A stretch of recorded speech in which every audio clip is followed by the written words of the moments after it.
What's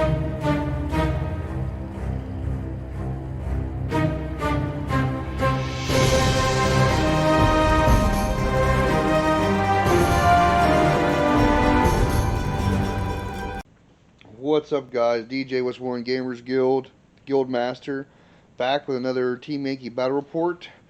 And my opponent this week is the Samurai. As always. We're still kind of gearing up for local casual tournament we're running. There'll be a link in the description to it. It's going to be happening September 11th. This video should be dropping hopefully at least 2 weeks before that event, for anyone in the area who's interested. But we're going to go ahead, go over our lists. I'm running something a little bit different today, just to change it up. So instead of me running my National Guard Marine Force, I'm running pretty much my Desert Storm force with some additional stuff here. So today I have one big formation. So I'm running a formation of M1s. I upgraded them all to IPs. There's going to be HQ of 1, 1 platoon of 2, and 2 platoons of 3. Ideally, I was going to try to run 10, but just to get some extra stuff in there for variety, I end up dropping 1. Also in that formation is 1 full Bradley mech platoon of the upgrade Bradleys to the Bradley M2A2, I believe. There's 3 dragons instead of the 4th, and then also in that formation is a 113 Scout. Then on the actual formation support is 1 FO and a set of just 2 LRMs. This comes out to 105. I don't feel like thinking much. This is a pretty small list that I normally usually run. Since I'm BTOing the event, I'm not really gearing up, but a lot of the other guys are. So let's go over to Samurai Greg's list, and we'll see what he's running today. Alright, Greg, go ahead and go over your list. Looks a little different from last time we played. A little bit, yeah. I'm still running the T-80 Shock Battalion. Who is that over here? This is over here. Okay. 5 T-80s. Okay. 4 BIMP 3s with some infantry and RPGs. Now, the 5, so is that 2 groups of 2 and 1 T-80? Okay. Yeah. I think last time we played you were running 3, and 1. Yeah. Okay. So I reduced it down a little bit. We'll see how it goes. Okay. Then over here is my BIMP battalion. Okay. 4 BIMP 2s with infantry. Okay. 9 BIMP 1s with infantry, and I have to pull out my SA Gremlins. Okay. I didn't. Or yeah, here he is. I think they were right there. Yeah. Right there with the 2 PKMs. Okay. 2 Gaskins, my Hurricanes, and the BMP-1OP. Okay. Yeah, it's a little bit different from last time we ended up playing. Right. So that looks pretty good. The mission we rolled today is counterattack. We played it before, but not too often. Here's the board we're playing on today. Looks nice. Oh, thanks. I try making boards to where they seem realistic.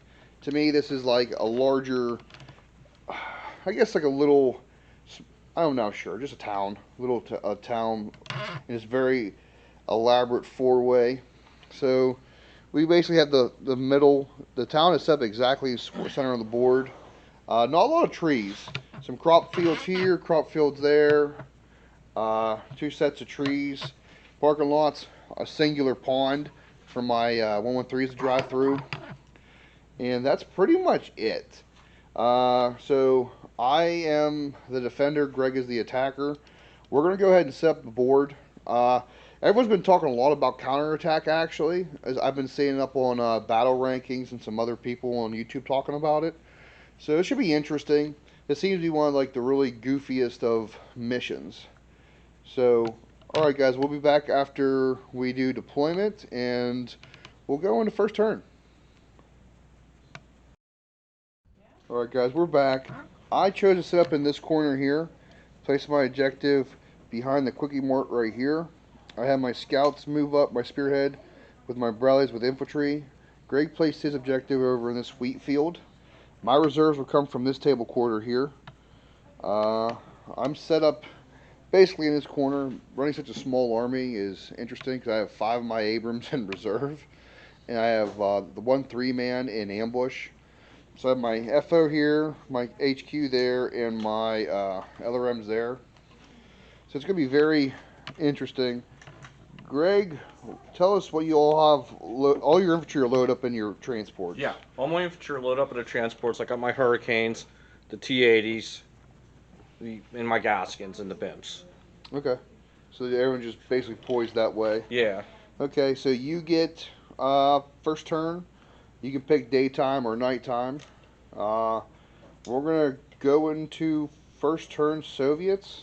Oh, my ranging marker is here. And Greg, you put yours where? Over here, I believe? Yeah. Okay, sweet. Alright, guys, we'll be back after Soviet turn 1. Alright, so the Soviet horde has moved. Greg, walk us through what all you've done over there. Alright, I took the Hurricanes. I moved them up behind the building. I put Okay. my OP right beside them. Okay. My BIMP ones terrain dashed across the board. Okay. I did not move my BIMP 2s or BIMP 3s. Okay. Shot the Gaskins up. I have no air. No air, so I mean they could just run around and do whatever. I moved my some of my T-80s into the city. Okay. I moved 2 T-80s up here. I had one shot at your tank. Hit you. You made your armor save. Yeah, bounced. The IPs really make a difference. Yeah, definitely. Okay. Going on to turn 1 Americans. I get to roll for reserves. I think I have immediate reserves. I believe you do. We'll be back. Okay, I did some stuff. I had to spring my ambush earlier, and I wanted to, and then my reserves came in. So basically, I ended up, my Abrams moved up, fired some long range shots. A lot of Greg's stuff's in the open, so I should be hitting on 3s. I'm rolling a lot of 2s today, but I did knock out 1 Hurricane from my commander.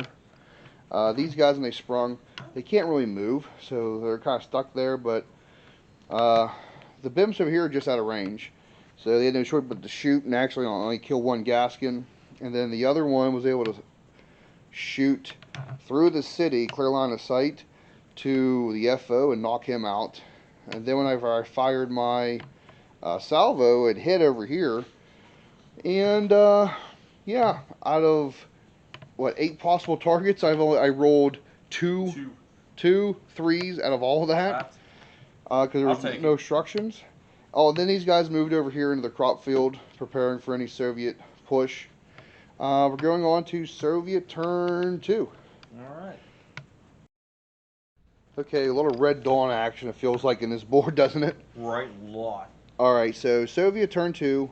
Walk us through what you did, Greg. You did a lot of movement and shooting. Right. The stabbers came up. I shot 2 shots at your FO, 2 shots at the tank.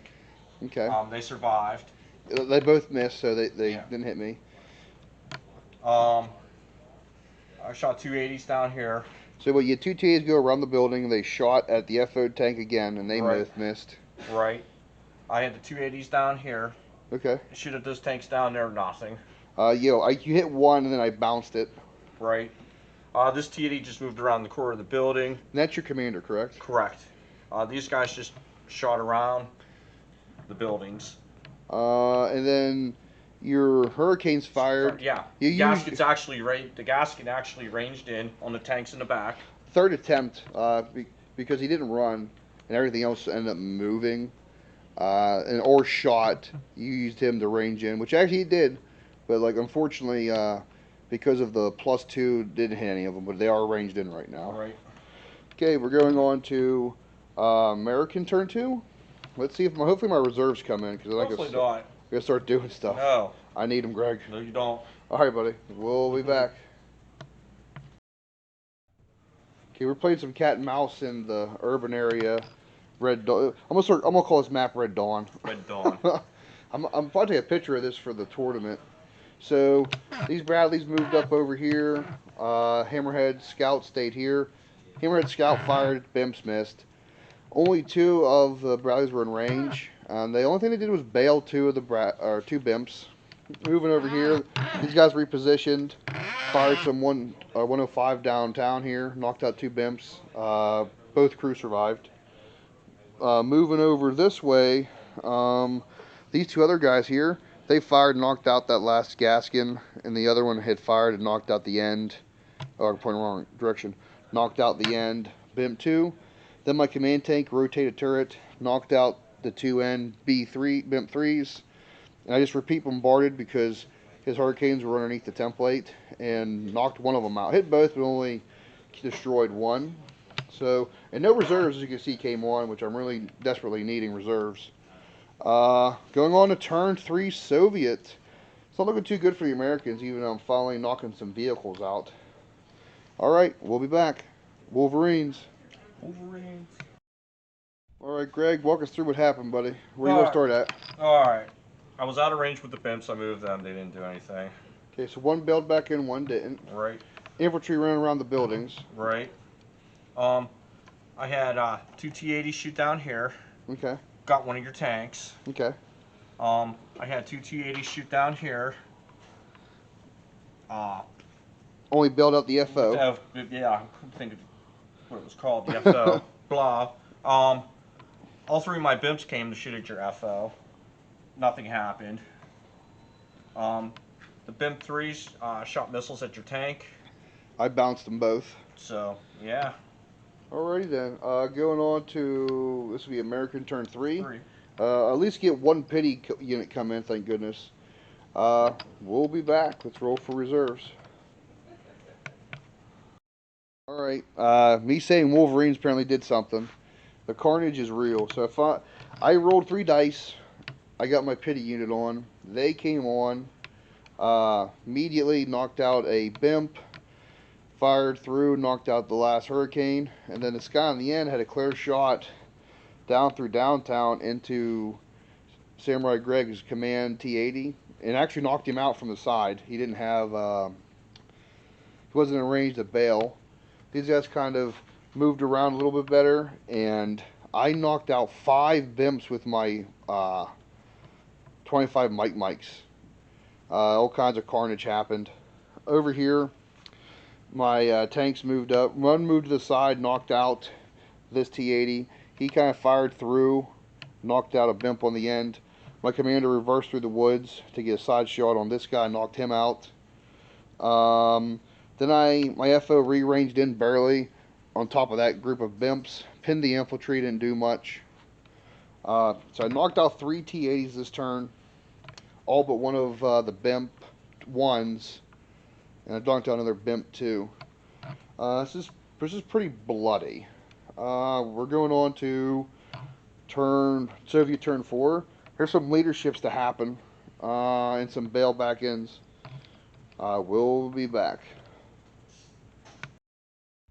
Okay, what all happened, Greg? Walk us through your turn, buddy. Well, not a whole lot happened. You did knock on my OP, though. Yeah, I did knock out the OP. Unfortunately, it should have happened earlier, hopefully. Yeah, like 2 turns ago. You fired at this Abrams here. Right. You missed. Missed. You got here, fired at this Abrams here, and missed. Missed. There was a lot of missing this turn. Yeah. The BIMP ones really didn't have any shots at anything. Yeah, they're just kind of moving up. Right. I shot the one Bradley missed. Yeah. So this is going on to turn. This would be what, bottom of 4? 4. Bottom of 4 for Americans. We'll return, see what happens. I know some of Greg's formations are close to breaking. They are pretty much. All right, we'll be back.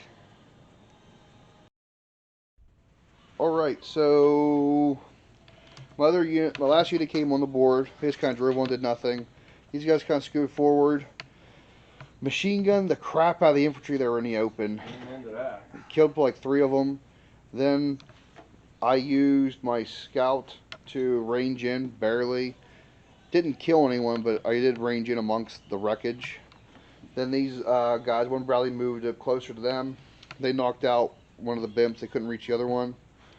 These guys moved up, one rotate turret, and they put 3 shots in the side of that T-80. He moved up, motored around, fired 2 shots at the BIMP 2s, did nothing.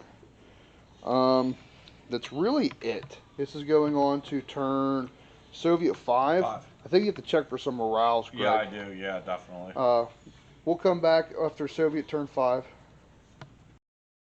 Alright, so we did some math. Greg only has 2 units left for his BIMP formation. his what was left of his shot company ran, which was just the BIMP 3s. So you're not calling it. You're just going back to the dojo to prepare for more. Right. This is actually your first time facing masked M1s. Right. What do you think, Greg? They're tough. And these are just the IP, so they're like yeah. I mean, my missiles don't even do anything to them, to be honest. Yeah. And, like we discussed off camera with the heat, even be getting on the side is going to be like. Yeah, the RPG-7 doesn't do anything to it now. Yeah. Yeah. So. It didn't help that just the way the board was set up personally for me. Like you said, I probably should have drove up through the town, gotten some cover. But I think I just would have it would have been a traffic jam, to be honest with you. Maybe. From what I was looking at, I would think if you drove your T-80s in town and just shot down the streets, I can't hurt you from the front. And then your BIMPs could creep through the town, get to the edge here, hopefully, like bum rush. Right. And then just rush out here down into this, or this objective here. And then I think those Hurricanes have smoke. Yeah. I would have maybe smoked my entire line through here. That would stop any ambushers. Right. And I'm just not used to using artillery. So that's true. And I would stop my FO from seeing. So that would eliminate it a lot. Because my artillery did a lot. Yeah. Plus, this is my first time using this many Abrams on the field. Right. I got really lucky. I was just able to really hammer units fast. Yeah. It is kind of weird for me too because I'm so used to running M60s that just blow up every time someone looks at them crossways, and actually having a tank that can take shots to the front and actually bounce them. Now offensively, I can't hurt your T-80s from the front. I have to outmaneuver them. That's kind of what I did. I just kind of outweighted you. And strategically, what I keep wanting to do, and I just never ever do it for some reason, I think I should have the BIMPs and the T-80s run side by side. Okay. Just so they can support each other. Like if you come too close, like if you come up and you try to shoot at the T-80s, I just hit you with spandrels. Yeah. But the problem with the BIMP ones is the spandrels, you have to be stationary to shoot them. Yeah. That's the only really bad part about it. And depending on deployment zone, if I can get up there far enough, and if I ever get first turn, and just try to delete a unit. You know what, too? It wouldn't have helped you in this game, but it seems like you never park your BIMPs and fire like a salvo of spandrels off, or Sager missiles off. Right. Now, granted, the front armor of the IPs are 19. Right. So the Sager is kind of wasted on it. Even on the side's kind of wasted. Yeah. Well, it has a chance of blowing through the side because of how high the AP is. Right. But then my side goes to 16, so I don't know. That was a good game. It was. It was fun. I'm gonna take a picture of this map. Actually, I'm gonna call this. I do like the map. I'm gonna call this Wolverine, and I think this will be for the event. We're fighting for Colorado. Yeah, this is Colorado. But all right, guys, if you like what we're doing, like in the description below, stuff like that. Leave comments. This was the Guildmaster with Samurai Greg. Right on. For Westmoreland Gamers Guild. Peace out, guys.